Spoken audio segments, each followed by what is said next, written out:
Chicken egg pasta কিভাবে ঝটপট তৈরি করতে হয় সেই রেসিপিটা আপনাদের সাথে শেয়ার করব। হ্যালো এভরিওয়ান, আসসালামু আলাইকুম। কেমন আছেন সবাই?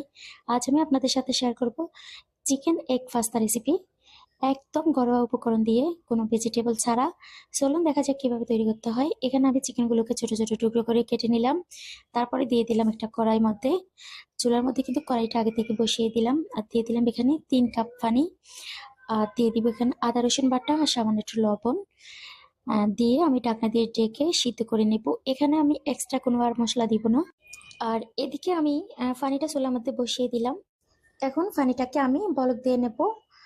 তারপরে আমি পাস্তাগুলোকে সিদ্ধ করে নেব। পাস্তাটা সিদ্ধ করে নিলে কিন্তু ভালো হয়।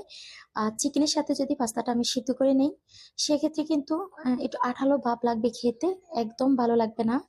তার জন্য আমি এক্সট্রা ভাবে পাস্তাগুলোকে সিদ্ধ করে তারপর পানিটা চেকে নেব। এই যে হালকা একটু লবণ দিয়ে দিলাম।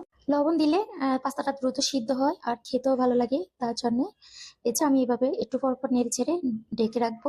এভাবে সিদ্ধ করে নিলে কিন্তু বেশি একটা সময় লাগে না। দেখুন আমার পাস্তাটা সিদ্ধ হয়ে গিয়েছে। এখন আমি ছেঁকে নিব।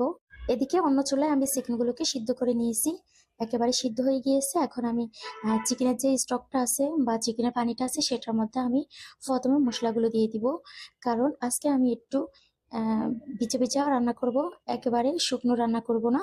তার জন্য এভাবে রান্না করে খেলে কিন্তু অনেক মজা লাগে। তার জন্য এখানে আমি নিয়ে নিলাম চাট মশলা 2 টেবিল চামচ, মরিচ পাখি নিয়ে নিলাম এখানে 1 টেবিল চামচ, আর এখানে দিলাম পাস্তার যে মশলা আছে সেটা আমি সবগুলো দিয়ে দিয়েছি। আপনাদের কাছে দুটো মশলা না থাকলে কিন্তু নুডলসের মশলা দিতে পারেন। আর এখানে দিয়ে দিলাম টমেটো সস। সসটা একটু বেশি পরিমাণে দিবেন, তখন খেতে বেশি মজা লাগে। আর এখন দিয়ে দিলাম সামান্য একটু লবণ আর 1 টেবিল চামচ চিনি। চিনিটা দিলে কিন্তু টেস্টের ব্যালেন্সটা ঠিক রাখে। আর এখন দিয়ে দিলাম আমি পাস্তাটা দিয়ে আমি নেড়ে চেড়ে কিছুক্ষণ রান্না করব। সব সময় খেয়াল রাখবেন যে পাস্তা রান্নার সময় কিন্তু এভাবে একটু জল জল করে রান্না করার চেষ্টা করবেন, কারণ জল জল করে রান্না করলে খেতে কিন্তু অনেক মজা লাগে। আর যখন ঠান্ডা হয়ে যাবে তখন কিন্তু একেবারে শুকনো শুকনো হয়ে যাবে। এদিকে আমি কিন্তু দুটো ডিম আগে থেকে ফেটিয়ে নিয়েছি, এখন দিয়ে দিলাম।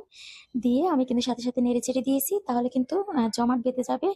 তার জন্য এভাবে আপনারা চিকেন এগ পাস্তা রান্না করে খেয়ে দেখবেন, এত মজা লাগে। একবার খেলে আপনার বারবার মন চাইবে।